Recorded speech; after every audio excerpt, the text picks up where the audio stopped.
नमस्कार साथियों, स्वागत है आप सभी का। मैं अभिषेक, आप हैं मेरे साथ में 9 मई 2025 के करंट अफेयर के बारे में जानकारी लेने के लिए।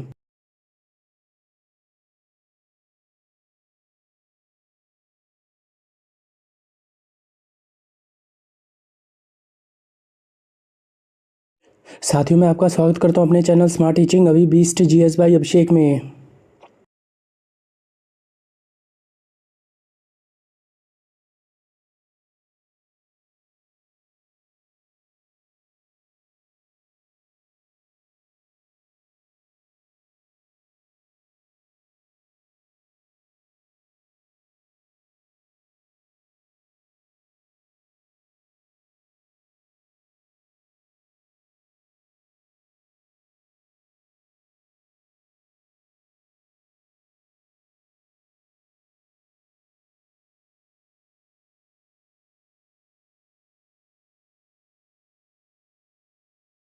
दिन शुक्रवार, तारीख 9/5/2025। हमारा मिशन आपका सिलेक्शन। इसी थॉट के साथ शुरू करते हैं 9 मई 2025 का करंट अफेयर।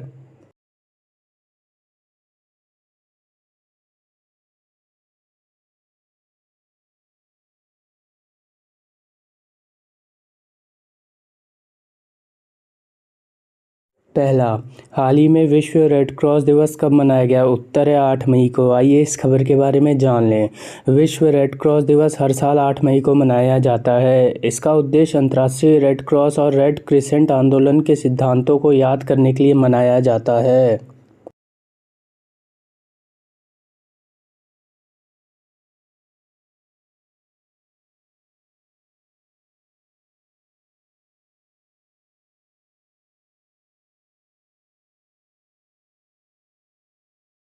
अगला, हाल ही में किसे नया पोप चुना गया है? उत्तर है रॉबर्ट प्रेवोस्ट को। आइए इस खबर के बारे में जान लें। पहली बार अमेरिका से बने कैथोलिक ईसाई के नए पोप।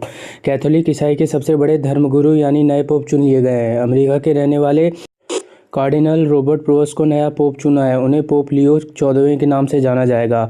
पोप चुने जाने के बाद उन्होंने पहली बार धार्मिक सभा की अगुवाई की। उत्साहित लोगों की भीड़ वेटिकन के केंद्र सिस्टीन चैपल में जमा थी। 2 दिनों की प्रक्रिया के बाद कार्डिनल रॉबर्ट प्रेवोस्ट नए पोप चुने गए हैं। वो अब दुनिया भर में मौजूदा तकरीबन 140 करोड़ कैथोलिक्स के नेता है। अगला, हाल ही में Marshal of the Air Force Arjan Singh memorial hockey tournament 2025 का छठा संस्करण कहाँ संपन्न हुआ? उत्तर है चंडीगढ़ में। आइए इस खबर के बारे में जान लें। 29 अप्रैल से 6 मई 2025 तक वायुसेना चंडीगढ़ के रघबीर सिंह भोला हॉकी स्टेडियम में Marshal of the Air Force Arjan Singh memorial hockey tournament 2025 आयोजित हुआ। यह इस टूर्नामेंट का छठा संस्करण था। इस टूर्नामेंट में 2 अन्य देशों की वायुसेना हॉकी टीम सहित 12 टीमों ने भाग लिया। फाइनल मुकाबले में भारतीय रेलवे ने रेल कोच फैक्ट्री कपूरथला को पराजित कर खिताब जीता। अतुलदीप को मैन ऑफ द मैच तथा अमृतपाल सिंह को प्लेयर ऑफ द टूर्नामेंट घोषित किया गया। इस टूर्नामेंट का नाम वायुसेना के महान मार्शल अर्जन सिंह DAFC के नाम पर रखा गया है।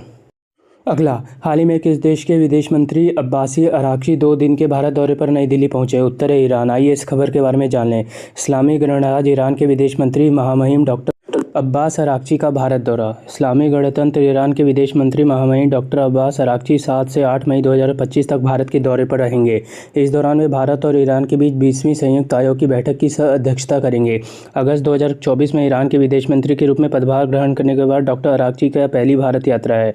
भारत ईरान मैत्री संधि पर हस्ताक्षर की 75वीं वर्षगांठ के अवसर पर आयोजित की जा रही संयुक्त आयोग की बैठक में दोनों देशों के बीच आपसी हितों के मुद्दों, द्विपक्षीय संबंधों को मजबूत बनाने के लिए आगे के मार्ग की समीक्षा की जाएगी। अगला, हाल ही में अंतर्राष्ट्रीय समुद्री रक्षा प्रदर्शनी इमिडेक्स 2025 में भाग लेने वाले INS क्लिंटन कहाँ पहुंचा है? उत्तर है सिंगापुर। आइए इस खबर के बारे में जान लें। भारतीय नौसेना का जहाज INS क्लिंटन चांगी प्रदर्शनी केंद्र में इमिडेक्स एशिया 2025 में भाग लेने के लिए सिंगापुर पहुंचा।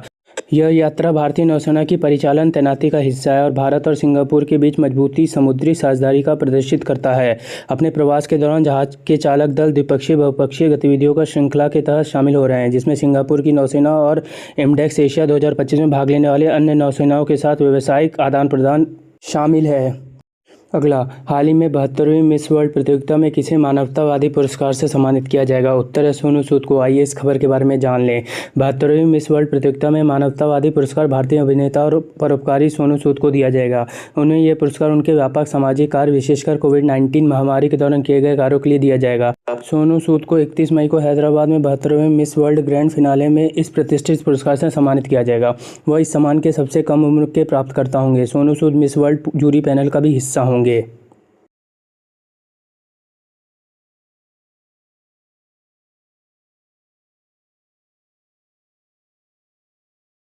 अगला, हाल ही में किसने प्रवासी बच्चों को शिक्षित करने के लिए ज्योति योजना शुरू की है? उत्तर है केरल ने। आइए इस खबर के बारे में जान लें। केरल ने प्रवासी बच्चों के लिए ज्योति योजना चर्चा में क्यों? ज्योति योजना केरल सरकार द्वारा प्रवासी बच्चों को शैक्षणिक संस्थानों में नामांकित करने के लिए शुरू किए गए जनसंपर्क अभियान के दौरान लॉन्च की गई है।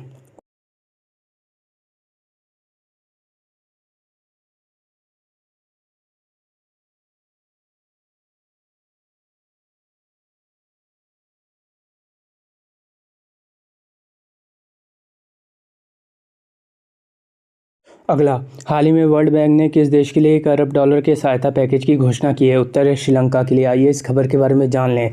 विश्व बैंक समूह ने $1 अरब के सहायता पैकेज के साथ श्रीलंका में नौकरी और निजी क्षेत्र के विकास को बढ़ावा देगा। कोलंबो, 7 मई 2025।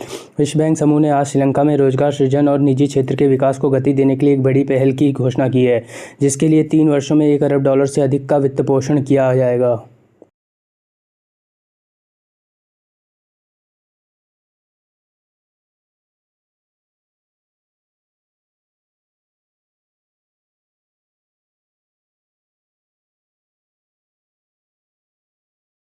अगला, हाल ही में अडानी पावर ने किस देश में 5,000 मेगावाट का हाइड्रो पावर प्लांट लगाने के लिए समझौता किया? उत्तर है भूटान में। आइए इस खबर के बारे में जान लें।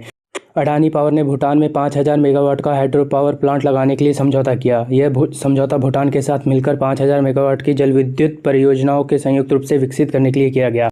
अडानी ग्रुप के चेयरमैन गौतम अडानी और भूटान के प्रधानमंत्री शेरिंग तोब्गे ने इस समझौते की जानकारी दी। इस समझौते के तहत अडानी पावर भूटान में वांगचू हाइड्रो पावर जेवी के साथ मिलकर काम करेगी। यह समझौता भूटान के ऊर्जा सुरक्षा को बढ़ावा देने में मदद करेगा। अगला, हाल ही में मार्केट कैप के हिसाब से 2025 में सबसे मूल्यवान क्रिप्टो करेंसी कौन सी बनी है? उत्तर है बिटकॉइन। आइए इस खबर के बारे में जान लें। आज का क्रिप्टो करेंसी बाजार केवल प्रचार तक सीमित नहीं रह गया है और तेजी से दैनिक वित्तीय व्यवहारों का हिस्सा बनता जा रहा है।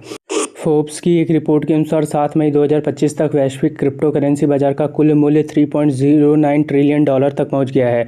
स्टैटिस्टा मार्केट इनसाइट का अनुमान है कि वैश्विक क्रिप्टो बाजार की अनुमानित आय $45.3 बिलियन तक पहुंच सकती है, जबकि उपयोगकर्ताओं की संख्या 2025 तक 861.01 मिलियन तक पहुंचने की उम्मीद है।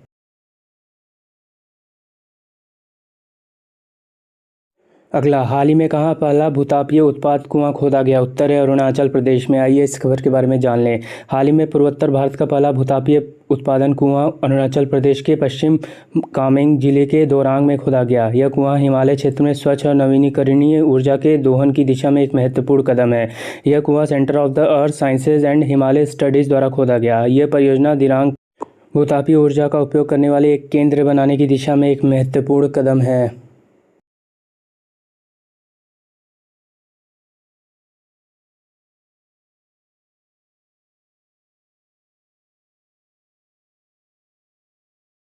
अगला, हाल ही में किसे अखिल भारतीय फुटबॉल महासंघ पुरस्कार 2025 में वर्ष का सर्वश्रेष्ठ खिलाड़ी चुना गया? उत्तर है उपयुक्त दोनों, सौम्या गुगलोथ और शुभाशीष बोस को। आइए इस खबर के बारे में जान लें। शुभाशीष बोस और सौम्या गुगलोथ को शुक्रवार 2 मई 2025 को भुवनेश्वर में AIFF पुरस्कार दिवस पर वर्ष 2024-25 का AIFF सर्वश्रेष्ठ पुरुष और महिला खिलाड़ी नामित किया गया। पुरस्कार समारोह कलिंग सुपर कप 2025 फाइनल की पूर्व संध्या पर उड़ीसा की राजधानी में आयोजित किया गया था।